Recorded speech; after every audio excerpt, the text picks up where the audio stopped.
ลังคาอะไรก็ไม้เชล่าบ้านประตูประตางอะไรก็ลูกติงบ้านหนองเรียงคนนี้บ่าวสิเว้าให้ฟังคร่าวๆเนาะประมาณนั้นที่ว่าขาดเรือเนี่ยกสีบ่เนาะเพราะว่าตอนนี้มีแล้วนี่เสาเป็นก็ค่าสร้างโอ้ค่าว่าเพิ่นเฮ็ดค่าแห้งเฮ็ดเจียวค่าพี่น้อยเนาะ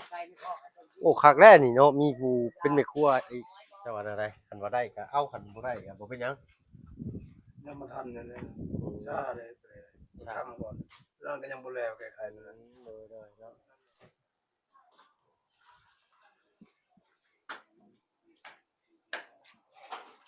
นี่เนาะทางทีมงานสั่งเลยเพิ่นพากันปรับพื้นให้น้องเพิ่นอีกเทื่อนึงพี่ใหญ่นะเพราะว่าบ่อนนี้เป็นอ่างน้ำขังก็พอดีให้มันสลบลงไปทางนั้นเนาะ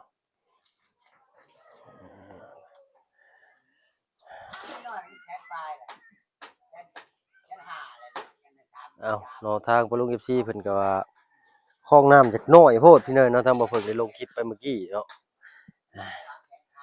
เอาลองเบิ่งพี่เนยเนาะทางอ้ายเพิ่นสิปรับปรุงให้กว้างกว่านี้บ่พี่เนยหรือว่าตามที่ทาง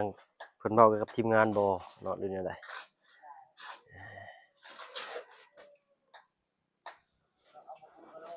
มันมีแต่ซ้ำนี้พี่เนยเนาะเพราะว่าอันนั้น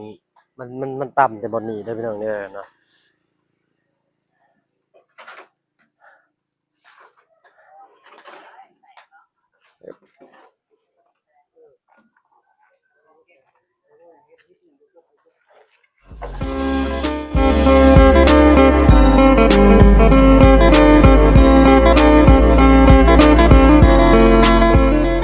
ทักทายพี่น้องเนาะกราบทักทายสบายดีเนาะใหญ่ใจดีแล้วก็ FC เบิดทุกท่านที่เข้ามารับชมช่อง YouTube บ่เพิ่นเคยหลายคือเก่าพี่น้องเนาะว่าฝั่งไทยฝั่งลาวแล้วก็ทั้งฝั่งต่างประเทศก็ยินดีต้อนรับเข้าสู่ช่อง YouTube บ่เพิ่นเคยหลายเช่นเคยพี่น้องเนาะมาเบิ่งทางทีมงานสร้างแลเพิ่นครับสดเด้อลมเด้อโอ้ครับขึ้นให้น้องเพิ่นอีกเทื่อนึงพี่น้องเนาะใกล้เที่ยงทีมงานสร้างเฮานี่บ่กินข้าวกินน้ำบ่เนาะบุกเบิกกันเลยนี่กะว่าพ่อบ่ให้ปุ่นนี่ว้าวราคนละ2 สอบ 3 สอบเนาะทาง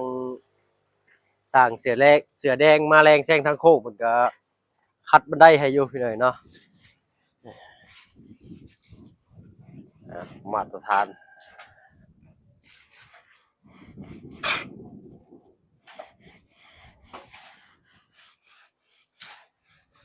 แผนกเฮ็ดกินก็ต่างหากเนาะแผนกแม่ครัวนี่ว้ายเฮ็ดกินแซ่บบ่โอ้โธ่เนาะมันต้องมีนะพี่น้อยเนาะในกลุ่มหนึ่งต้องมีคนเฮ็ดกินแซ่บบ่1ก็2เนาะครับเป็นแม่ครัวเป็นนัวทงใหญ่เลยโอ้ยเนาะแซวเราใส่เกลือให้ไปสิติแล้วว่าเค็มอีกแล้วเออเอ้ย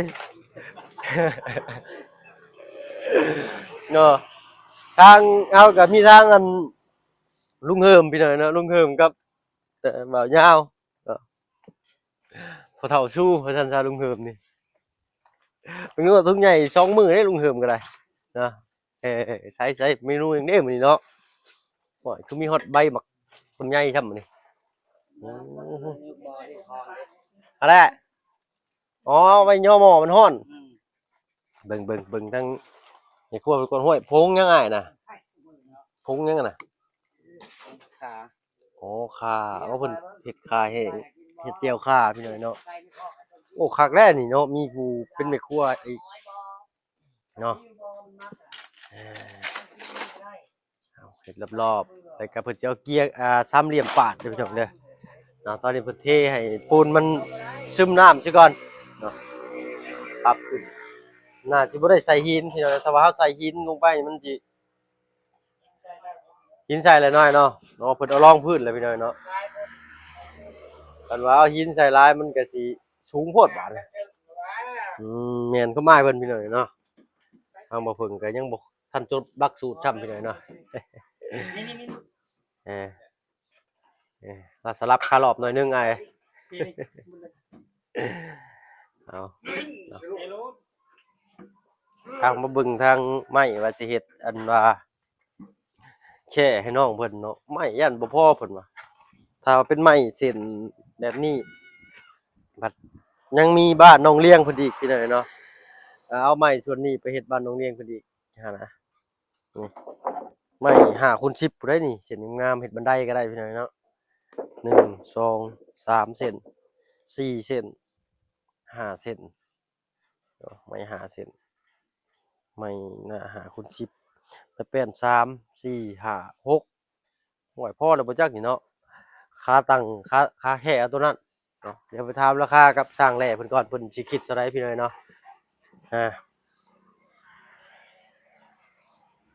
ก็โตหัวหน้าสร้างเฮาอันว่าอยากถามราคาอันนี้นะ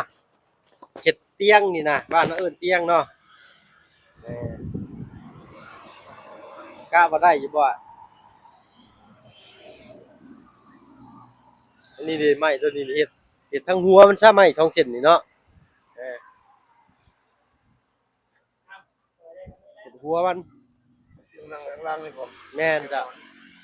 แม่น เตียงนอนหรือเตียงนั่ง เตียงนั่งโดยขามันเอาตัวนั้นก็ได้4ขานะเอาจัก2.5 เมตรคูณ3 เมตรก็ได้เจ้าสิคิดเท่าไหร่ไม้แป้นก็มีนี่แหละนี่2เส้น2แผ่น3 4เอาผ้าก็ได้5แผ่นเนาะถ้ามันบ่พอก็สิได้ผ้าไม้เส้นน้อยนี่นี่นำหรือจั่งใดทางช่างเพิ่นมีไอเดียเฮ็ดที่ดีกว่าบ่หรือแนวใดปลูกไม้เฮ็ดคาโต๊ะคาเตียงกันนะเนาะ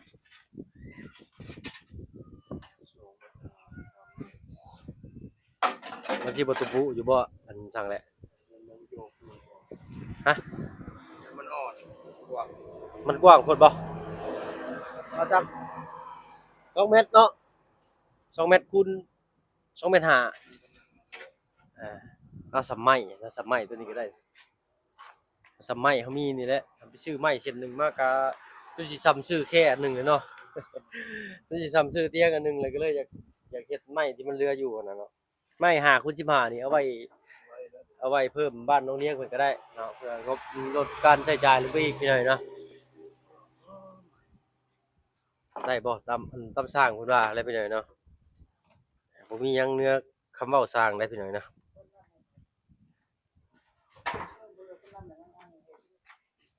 เจ้าว่าอะไรคันว่าได้ก็เอาคันบ่ได้ก็บ่เป็นหยัง ยังมาทันเนี่ยช้าเลยทำก่อนร่างก็ยังบ่แล้วแก้ไขนั่น โดยเนาะ นั่นแหละจะบอกว่าจะสิว่าอะไรคุณเบิ่งก่อนกันเวลายังมีก็สิบอกว่า โดยเนาะ เฮ็ดแล้วเท่านั้นแหละกันเวลายังมีสิบอกมาเห็นบ่ โดยโอ้ขอบใจเนาะ ว่าจังนี้แบบเฮ็ดบ่ได้ งานมันบ่ทันดิ แม่ยัง แม่นแน่ ทั้งก็แก้ เพราะว่างานเพิ่นต้องแก้อีกได้พี่หน่อยเนาะเพราะว่าประตูเนาะมัน ประตูนี่ก็ยังนี่ประตูนี่กันมา ประตูกันเด็กน้อยลงนี้เนาะด้วย ยังอยู่เลย เครื่องผ้าไม้รีดเฮ็ดอีกกันก็ได้เนาะแล้วถ้าเพิ่นจบงานก่อนก็ได้พี่หน่อยเนาะหรือว่ามีอีกทางหนึงพี่หน่อยเนาะเตียงขนาดเมตรห้าเมตร1คูณ2 เมตร5นี่นะเมตร1 เมตรคูณ2 เมตรบ่ที่เราเคยซื้อขึ้นมานะเนาะราคาก็ประมาณ500 บาทเนาะ300,000ปลาย300,000 400,000 300,000ปลาย400,000นี่แหละพี่หน่อยเนาะเคยซื้อขึ้นมาให้ทั้งน้องสอนทั้งอันน้องเจืองเพิ่นตะกี้พุ่นแหละเนาะแต่เดี๋ยวนี้ก็จักสิราคาเท่าใดแต่ว่าเขาซื้อไว้นั่นขึ้นมาก็ดีก็ได้คือกันเดี๋ยวสิลองแจ้งทางให้เพิ่นไปอีกเทื่อนึงเนาะคักแล้วบาดนี้เนาะ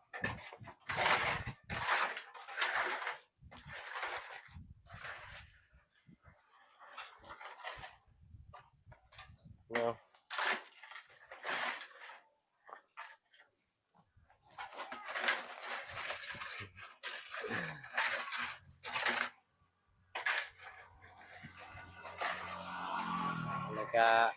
ทางเทิงยังแก้บานประตูหรือว่าใบประตู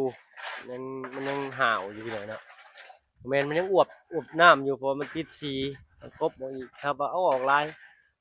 วัดยามไม้มันห่าวมันเหี่ยวก่อนมันก็สิเหลืองเกินไปหั้นนะเฮาทางสร้างเพิ่นสิเฮ็ดเผื่อไว้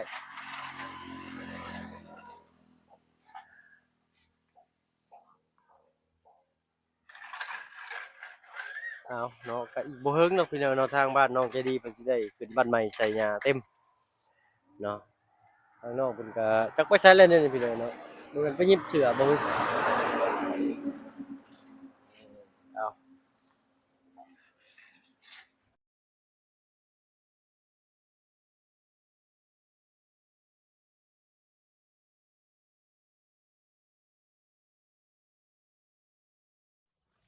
เอาพี่น้อยเนาะย่างตามหาน้องใจดีบ่พ่อน้องอะเหมาะเลี้ยงเนาะอะเหมาะเลี้ยงนี่อะเหมาะนี่เพิ่นแปลหยังเนาะนางอะเหมาะนี่เพิ่นเห็นเพิ่นใช้กันบ่อยเพิ่นน่ะอะเหมาะเต็งจริงอะเหมาะใจดีเพิ่นว่าเนาะ เอาเนาะน้องเลี้ยงเพิ่นกำลังซักผ้าซักแพรจังคิดแต่ว่าเนาะสบายดีเด้อน้องเลี้ยงเด้อเนาะกินข้าวกินน้ำหรือบ่ฮะกินแต่ส้มโอ้ทางนี้เพิ่นบ่ค่อยกินข้าวก็ได้พี่น้องเนาะกินแต่ขนมกับส้มเนาะสุดยอดสิพากันไปโรคกระเพาะเด้อบ่พากันกินข้าวกินน้ำมันบ่หิว บ่หิวคาราบาวคือกันเว้าแต่น้องเพิ่นพี่น้องยังบ่ทันได้กินข้าวอยู่กินกาแฟไปป๋องหนึงมื้อเช้านี่กับลุงเฮิมเพิ่นเนาะสบายคักแต่น้ำพี่น้อยเนาะถ้าว่าเพิ่นปิดน้ำเนาะพอลุงเพิ่นก็คือบ่ใส่ก๊อกถ้าว่าเพิ่นปิดเพิ่นบ่ใส่เพิ่นปิดไว้ย่านน้ำมันบ่ไหลเนาะเพราะว่าต้นน้ำมันสิหยุดอันนี้แค่แน่แปลว่าเขาเปิดไว้มันไหลตลอดเพราะว่าน้ำมันอยู่ภูมันมีตลอดนะพี่น้อยนะเวลาน้องเพิ่นหิวน้ำมากก็เล่นนี่กินเลยได้นี่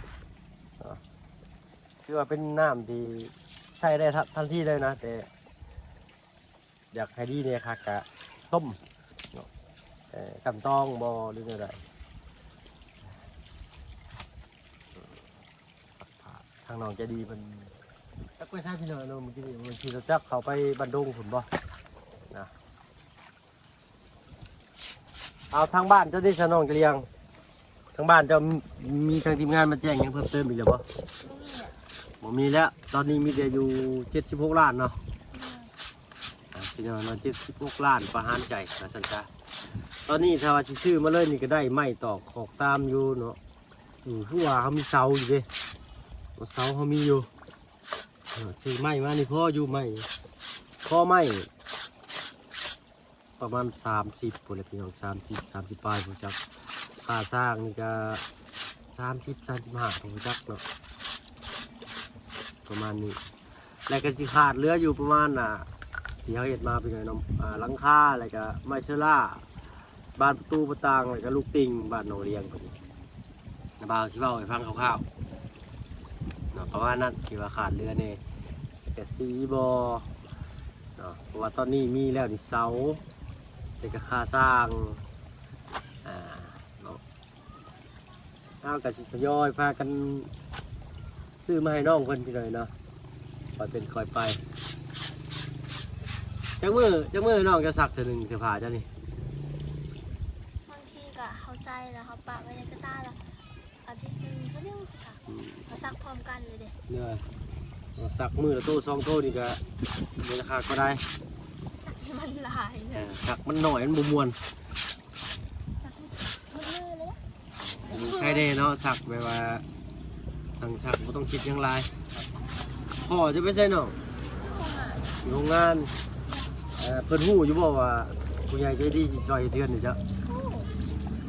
พอจะซื้อไอดีเลยเนาะเนาะไอดีแล้วนะเป็นคนเฝ้าโรงงานให้อยู่โรงงานจีนพี่หน่อยเนาะพี่น้องๆผมพากันไปอยู่ไปเช่าอยู่หันเลยพี่หน่อยเนาะเพราะว่ามีรถจักรเสื้อผ้าดันที่หลักนักปุ้นเข้าไปหลักตัดสายฟืนสายไฟเนาะเอาทรัพย์สินที่พ่อขายได้ที่มีค่าเนี่ยอะไรไปหน่อยเนาะกับโบแปลกแล้ว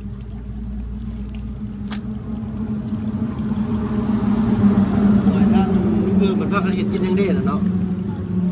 ยังไม่ได้ไปเบิ่งครับพอจะดีใจบ่ล่ะสิมีคนเผยเทือได้นี่ดีใจเนาะหักบ่ได้คอยว่าก็เพิ่นได้พี่น้อยๆดีนะ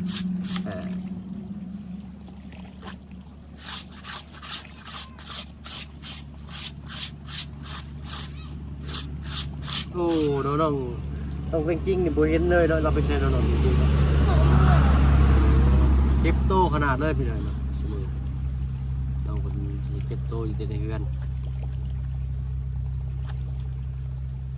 บ่มีไผเลยแต่ว่าอยู่ห่มมะขามนี่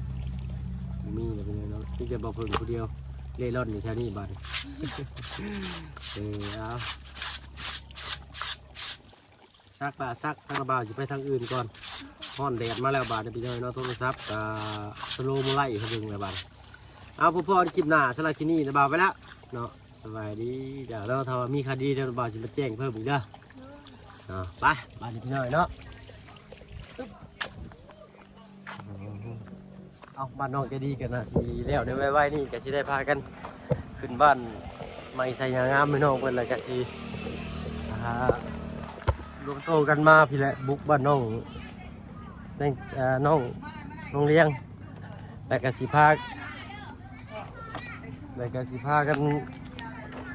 ง่ายๆพี่น้อยเนาะเอาไปแล้วพี่น้องเนาะสไลด์กินนี่เท่าเพิ่งขอตัวลำลาก่อนที่เลี้ยงก็จะดูทุกคนพี่น้องมาชมช่องยูทูบของเพิ่งได้หลายขึ้นก้าวพี่น้องแดดขังลิ้นเลยเนาะร้านนี้แมคโครซิ่งเอาไปแล้วพี่น้องสบายดีจ้ะ